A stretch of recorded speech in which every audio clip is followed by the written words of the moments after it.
Tonight on BashBots, the round of 16 concludes.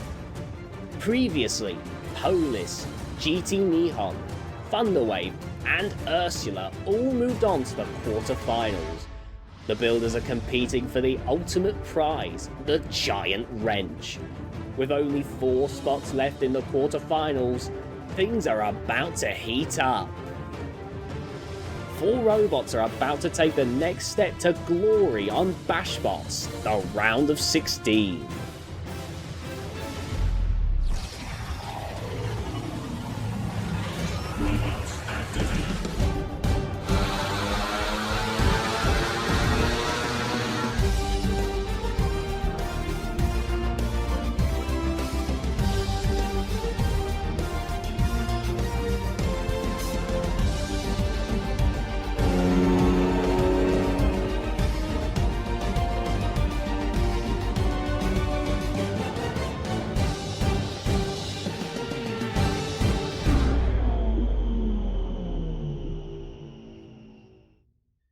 Hello ladies and gentlemen and welcome back to BashBots. I am your host, the Dominus Ignis, and tonight we will finish the round of 16 and set our quarterfinals for next episode. Last episode, 4 of the 8 spots in the quarterfinals were filled, and tonight the last 4 are available.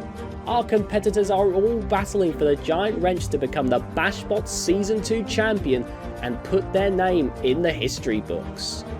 Without further ado, let's jump into our first matchup of the night, the 7th seed Tenderlove versus the 10th seed Type 18. In the qualifying round, Tenderlove showed that it meant business, stranding Rumble on the wall and winning by knockout. Type 18 had some trouble with Hondatron, but eventually ripped off the flipper and also won by knockout. Let's send it down to our match analyst, the Dan Beaver, to break down the 7-10 fight. You know, I think I'll always have a soft spot for Tenderlove. As I've said many a time, in a show filled to the brim with spinners that can either blow up the arena all themselves and flippers that can throw you into the lower stratosphere while half awake, Tenderlove's proven time and time again that you don't need a big flashy weapon to do well, and it looks to be doing the same once again as it now takes on Type 18. Our only Chinese competitor tore through their qualifier, dealing out some serious damage to Hondatron and showed us all that this rookie is one to be reckoned with. But with Tenderlove's start of attack, that spinning bar could mess up Type 18's own Eternal's hard if that collides with the floor. But Type 18 could certainly teach Tenderlove a thing or two, and they'll be running home saying "Nee-ow." Ladies and gentlemen, are you ready? It's robot fighting time! Let's bring out the bots! In the red square from China, it's Type 18! And here's Type 18, the Chinese representative, a very smart design, clearly thickly armoured and has a devastating weapon as well. Following conventions, you could say, but it worked excellently against Hondatron nonetheless. In the blue square from England, it's Tenderlove! In comes the experienced Tenderlove. Number 7 seed will be hoping for another solid run this time around in BashBots. And its round 1 was a rather nice warm-up for it as it flicked and flung Rumble against the arena wall and out. Now it's time for the Chinese. Sorry, did you order one?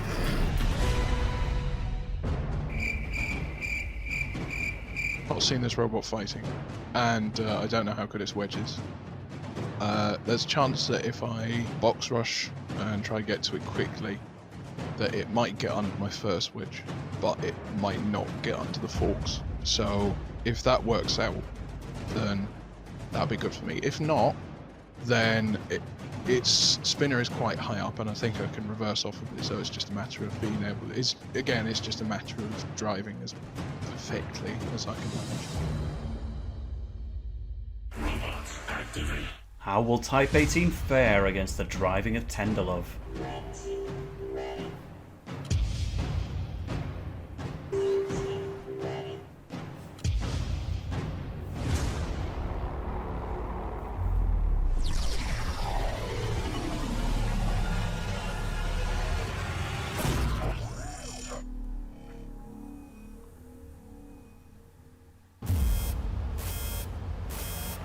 Here we go. Tenderlove, unusually ruthless in round 1, going for the aggressive KO, and it looks lively early on in this one too. It suffers the first attack from type 18. Wow! Ooh. And there goes the wedgelet straight at the front, so Tenderlove is that's forced to danger. fight, using its weapon from behind as they like to do. They're going to lift type 18 straight to the wall though, and it's they're gone! over the wall. What? And over the wall the whole robot goes. Tenderlove with a completely different approach. My word. So here we go, Tenderlove straight in with its weaponry, trying to get under Type 18. They lose that wedgelet almost immediately. Things could have been in danger as the weapon rattles, but they pinned it up against the wall. Type 18 essentially pulled itself out. But it's a good win for Tenderlove. And with a stunning out of the arena lift, Tenderlove secures the 5th place in the quarterfinals, and Type 18 will be heading home. It's time for the second fight of the night, where Cosmo will take on the angled spinner of Spinoff. After disposing of Panther in the qualifying round, Cosmo comes into this fight with its classic anti-horizontal setup ready to take on Spinoff. Spinoff fought previous quarterfinalist Stardust Crusader and managed to defeat them, but their efforts only gave them the number 12 seed. Let's send it down to the damn beaver to break down the fight. Man, how do spinner versus spinner fights never get boring? I'll tell you how, with fights like these. Cosmo beat Panther in the quarterfinals to get to this point, and it's always great to see them again. But you know what we love seeing more? Ingenuity. Cosmo's bringing an anti-horizontal wedge to this fight, and for a damn good reason, they're taking on Spinoff. Taking out crowd favourite Stardust Crusader, this blocky little bot proved itself as one that can tangle with the best already, and we can't wait to see it go further. As long as it can beat Cosmo, that is. Ladies and gentlemen, are you ready? It's robot fighting time! In the red square from the USA, it's Cosmo!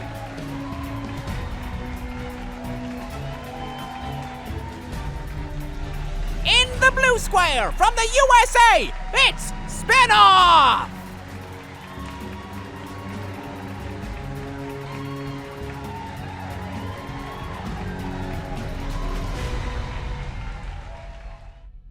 Yeah, it's a horizontal spinner. They're pretty easy to defend against with a big, large wedge. So just go front on first, wedge first, and it'll flip him over. He has a lot of areas that I could attack. The wheels on the back, I can just hit those, probably knock those out if I'm lucky. But it's essentially just gonna be try and stay away from the front and hope to God my weapon does enough damage to his chassis, and hope my wheels don't fall off. But it all comes down to just staying away from the wedge.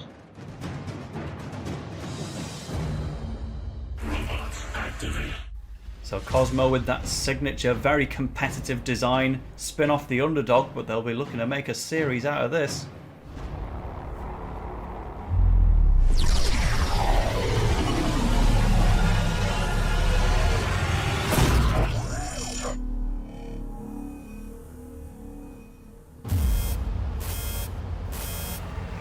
Vert versus horizontal. 5 versus 12 in this seeding matchup. Spinoff. And if you compare the sizes as well, Spinoff's got the bigger weapon, but Cosmo it's so stuck! much bigger in stature. As it gets Spinoff under the flipper, and now Cosmo itself getting stuck there. You don't want to drive over the flipper to escape. Go a different way, lads. Cosmo coming in there with a flank attack on Spinoff, but flipped up itself and had a right round up against that side wall. Spinoff trying to back off into space again here. Cosmo trying to close in, and that's a good jab over. But Spinoff is balanced and now back on its wheels and trying to avoid further damage and danger from that Cosmo Vert. Trying to protect those wheels as well. The bar spinner does cover it, but Cosmo's clearly aiming for it as they go upside down again. Early on here, Spinoff rather seems to be drowning. That front wedge really resilient and flicking Spinoff aside. The Vert itself following through with good attacks and flings. What can Spinoff give us here as an answer? Because at the moment there is none. Oh, there goes a wheel for the first time in the match, and that could be the first of plenty as Cosmo really gets ahead of steam here. Spinoff is struggling. They might go out of the arena, and they have! The spinner pulls it over the edge with some help from Cosmo's big hit. That was dominant, to say the least. And there it was. So from the very first impact, Cosmo had Spinoff reeling. The arena seemed to be working very much against Spinoff. Cosmo was hardly affected by it, but Spinoff was fighting the war zone the entire time. The wheel went, and not long after, the whole robot went as it gets sucked over the wall by its own bar spinner. What a way to go.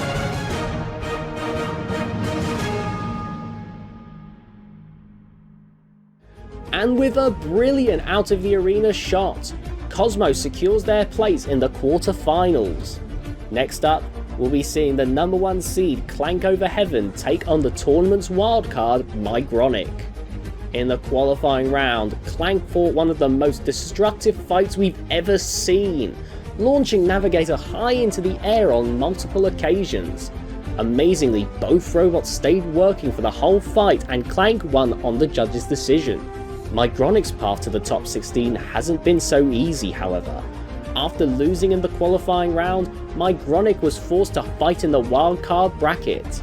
After disposing of Catch and Hondatron, it fought in the 5-robot rumble where it got stuck and defeat looked certain, but a dislodged bar from Panther freed Micronic, and the rest is history. Let's send it down to our match analyst to break down the third fight of the night. So with Sparks out of the picture and shockingly out of the competition, we need a new top bot for everyone else to quake in their boots at the name of throughout the bracket. And it seems like our reigning runner-up, Clank Over Heaven, is just about to take that mantle on. This robot took on Navigator through the qualifiers and showed us the aggressive driving that we love to see, and then the destruction that we love even more. Meanwhile, Micronic is our only wildcard, making it through 2 grueling battles to be back in the main competition, and we can certainly say it's earned its place back. Going back with the spinner, it's clear Wither wants this fight over and done with quickly, and I cannot blame them one bit.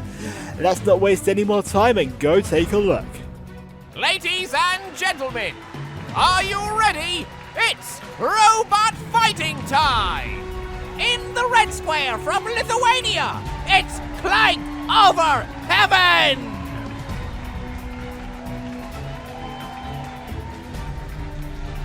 In the blue square from the Netherlands, it's Micronic!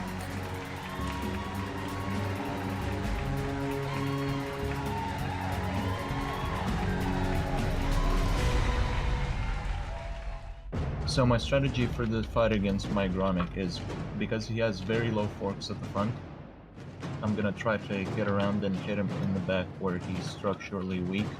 So that might split him in half. So I'm gonna get him good. The strategy is to get in the room, rip him apart, and just see what happens.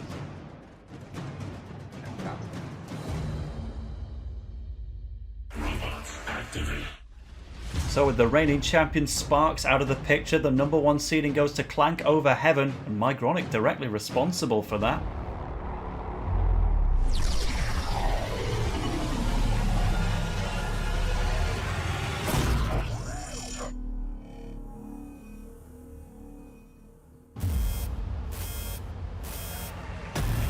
Clank Over Heaven beat Navigator in round 1. The number 1 seed will be hoping to navigate its way to BashBots' glory this season and get some early jab in and a big shatter in on Micronic's tyre, the left tyre, and it could be a tiring experience out here now for our Dutch machine.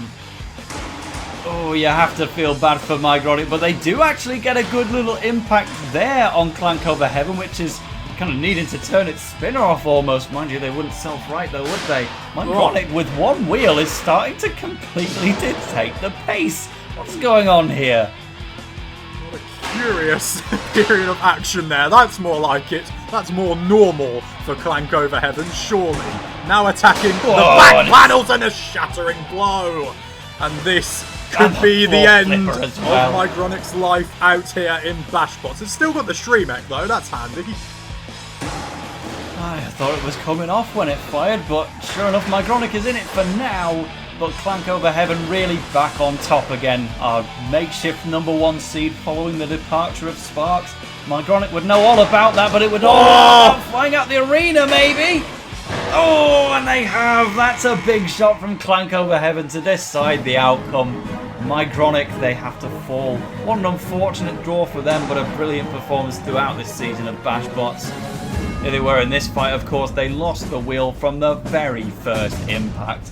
And although they fought well here, they just couldn't keep it up for a whole match. You cannot ask anyone to win a 3-minute bout with one tyre.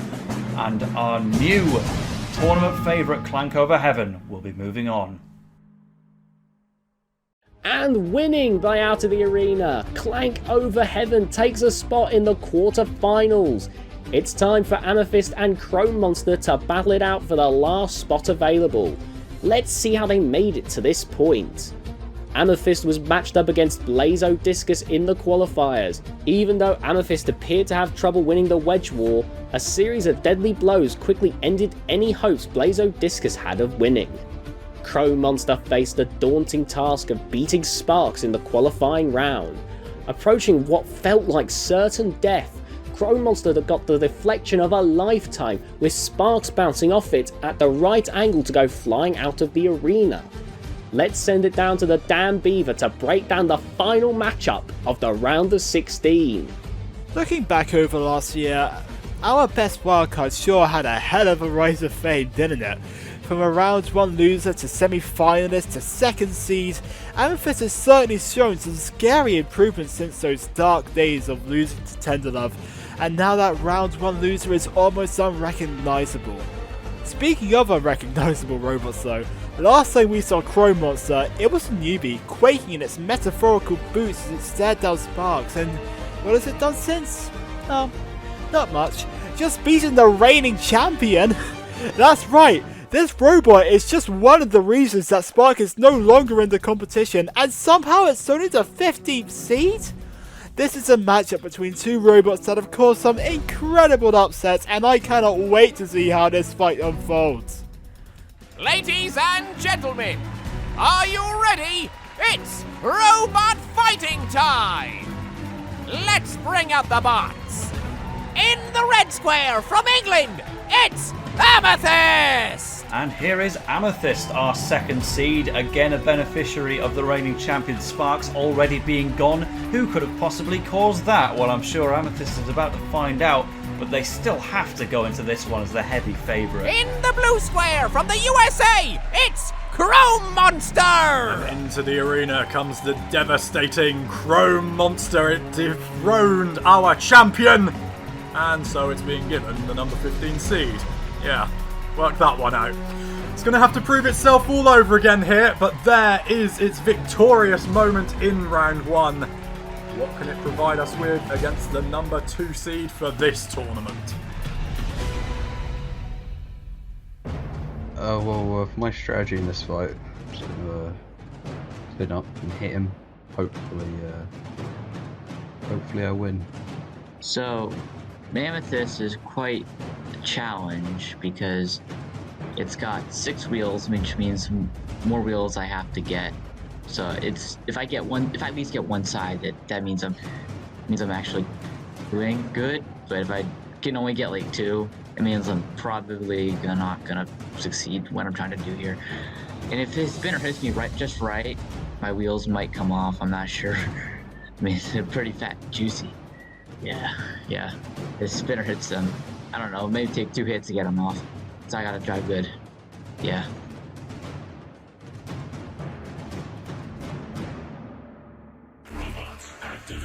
Can Chrome Monster pull off yet another upset?